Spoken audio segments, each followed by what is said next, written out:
Hello friends, welcome back to my YouTube channel. आज मैं the rudest book ever जो कि श्वेताब गंगवार ने लिखी है, उसमें से जो मैंने 5 सबसे अच्छे लेसन सीखे थे वो आपके साथ में शेयर करने वाला हूँ। रूडेस्ट बुक एवर एक ऐसी बुक है जिसमें लाइफ के अलग अलग एस्पेक्ट्स जैसे कि love, satisfaction, happiness, rejections, failures, pleasing peoples, इन सब के ऊपर मैं अलग अलग पर्सपेक्टिव शेयर किए हुए हैं। ये बुक है आपको कुछ सिखाने के लिए नहीं लिखी गई है, इसमें बहुत सारे पर्सपेक्टिव शेयर किए हैं जो आपको ये बताएगा कि करके सोचते कैसे हैं। एंड ये बुक है इसी चीज़ के अराउंड में सेंटर करती है, हाउ टू थिंक, कि एक्चुअली में सोचते कैसे हैं। इस बुक का जो पहला चैप्टर है वो भी इसी चीज़ के ऊपर में बेस्ड है कि करके हमको बचपन से ये सिखाया जाता है कि करके व्हाट टू थिंक, बट कभी भी हमको कोई ये नहीं सिखाता है कि हाउ टू एक्चुअली थिंक। तो ये बुक उस चीज़ पे बहुत ज़्यादा एम्फसाइज करती है। ये बुक है आपके दिमाग में जो बचपन से लेके अभी तक कचरा भरा हुआ है उसको निकालने में बहुत ज़्यादा हेल्प करती है।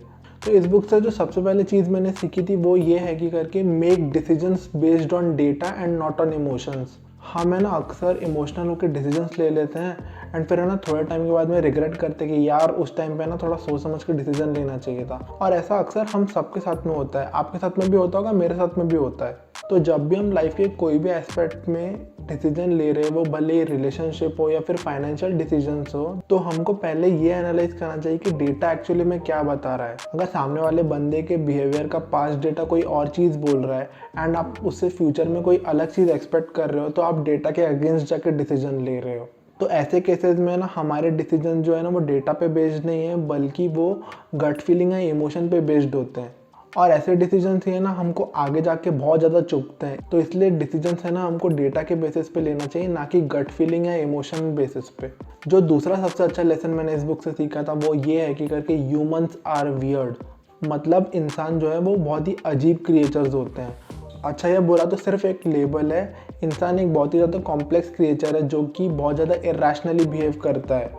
हम सबके अंदर में बहुत सारी अच्छाइयाँ भी हैं एंड बहुत सारी बुराइयाँ भी हैं। सबके अंदर में, आपके अंदर में भी, मेरे अंदर में भी, हम सबके अंदर में ऐसा हो ही नहीं सकता कि सिर्फ अच्छाइयाँ ही हो या फिर ऐसा हो ही नहीं सकता कि सिर्फ बुराइयाँ ही हो। सबके अंदर में बहुत सारी अच्छाइयाँ भी होती हैं एंड बहुत सारी बुराइयाँ भी होती है। अगर आप किसी भी इंसान के ऊपर में ये लेबल लगा रहे हो करके वो इंसान बुरा है, बेकार है या फिर वो इंसान बेवकूफ़ है, तो आप इस केस में अपनी ईगो को बहुत ज़्यादा सेटिस्फाई कर रहे हो। आप इस चीज़ से अपना जो स्तर है वो ऊंचा कर रहे हो और अपनी ईगो को ये दिलासा दे रहे हो कि करके वो बुरे हैं तो आप अच्छे हैं, वो बेकार है तो आप अच्छे हैं, वो बेवकूफ़ है तो आप बहुत ही ज़्यादा समझदार है। और ऐसे केस में यही होता है कि करके हम डोमिनेट करने की कोशिश करते हैं, अपने आप को सुपीरियर दिखाने की कोशिश करते हैं एंड उस चीज़ से हम अपने ईगो को सेटिस्फाई करते हैं।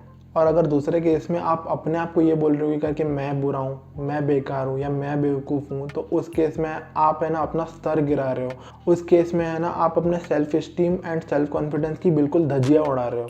और ये सब चीज़ें सिर्फ ब्लैक एंड वाइट में काम नहीं करती। कोई इंसान सिर्फ बहुत ज़्यादा अच्छा है या फिर कोई इंसान बहुत ज़्यादा बुरा है या फिर कोई इंसान बहुत ज़्यादा बेवकूफ़ है या फिर कोई इंसान बहुत ज़्यादा स्मार्ट है। सबके अंदर में ना कहीं बहुत सारी अच्छाइयाँ भी होती हैं एंड कहीं ना कहीं बहुत सारी बुराइयाँ भी होती है। इसलिए आप देखोगे कि एक इंसान एक अलग व्यक्ति के साथ में अलग तरीके से बिहेव करता है एंड वो सेम इंसान एक दूसरे व्यक्ति के साथ में बहुत ही अलग तरीके से बिहेव करेगा। तो ये चीज़ यही दर्शाती है करके इंसान जो है वो बहुत ही अजीब क्रिएचर है, बहुत ही कॉम्प्लेक्स क्रिएचर है एंड वो किस तरीके से बिहेव करेगा उसको प्रेडिक्ट करना बहुत ज़्यादा मुश्किल है। इसको हम जितना जल्दी एक्सेप्ट कर लेंगे उतना बेटर है हमारे लिए। जो तीसरी सबसे अच्छी चीज़ मैंने इस बुक से सीखी थी वो है don't worship your role models. हम अक्सर फिल्म स्टार्स, सेलिब्रिटीज़, क्रिकेटर्स को इस तरीके से प्रेस करने लग जाते हैं, इस तरीके से उनकी तारीफ़ करने लग जाते हैं, इस तरीके से उनको पूजने लग जाते हैं कि जैसे वो भगवान हो। और फिर वो कभी कोई गलती कर लेते हैं तो हम उसी भगवान को घसीट के ज़मीन पे उतार देते हैं, बिल्कुल ज़मीन पे पटक देते हैं। थोड़ी सी गलती क्या हो जाती है उनसे तो एकदम कंट्रोवर्सी क्रिएट हो जाती है। हम सब पता नहीं सेलिब्रिटीज़, फिल्म स्टार या क्रिकेटर्स को इंसान के रूप में क्यों नहीं देख पाते हैं, पर है तो वो भी इंसान ही ना। एंड इंसान तो गलतियों का पुतला होता है, वो भी गलतियाँ करते हैं, हम भी करते हैं। पर जो कॉमन पब्लिक है वो उन लोगों को इतना ज़्यादा प्रेस करती है, इतना ज़्यादा पूछती है कि करके उनको भगवान जैसा महसूस करवा देती है। तो इस बुक से मुझे ये सीखने को मिला कि करके जब भी कोई सेलिब्रिटी, फिल्म स्टार या कोई भी क्रिकेटर थोड़ी बड़ी गलती भी करता है तो उनको हमको इंसान के तरीके से ही देखना चाहिए एंड बहुत ज़्यादा बवाल क्रिएट नहीं करना चाहिए। जो चौथी एंड सबसे इंपॉर्टेंट चीज़ जो कि मैंने इस बुक से सीखी थी वो ये है कि करके नोबडी केयर्स। हम अक्सर इसी चीज़ में फंस के रह जाते हैं कि करके लोग क्या कहेंगे, लोग क्या सोचेंगे, है ना।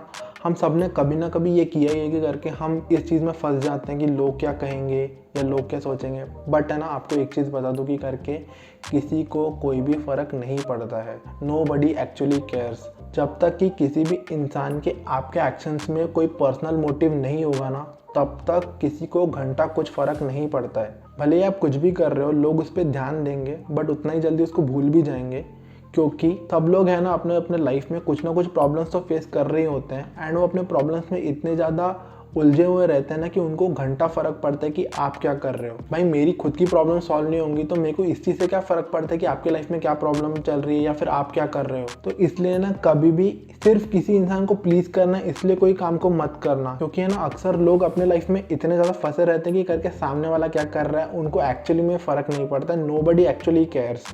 जो 5वां लेसन मैंने इस बुक से सीखा था वो ये है कि करके एडमायर बट नेवर फॉलो।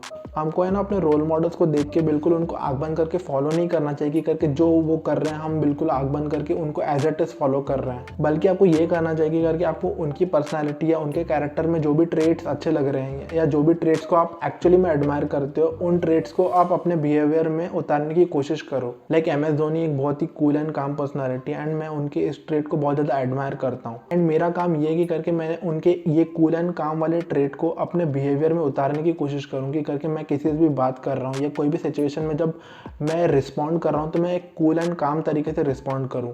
अब मेरे को धोनी को ना आँख बंद करके फॉलो नहीं करना चाहिए करके धोनी ने ये शूज़ बाय किए तो मैं भी ये करूँगा या धोनी ने ये चीज़ की तो मैं भी ये चीज़ करूँगा।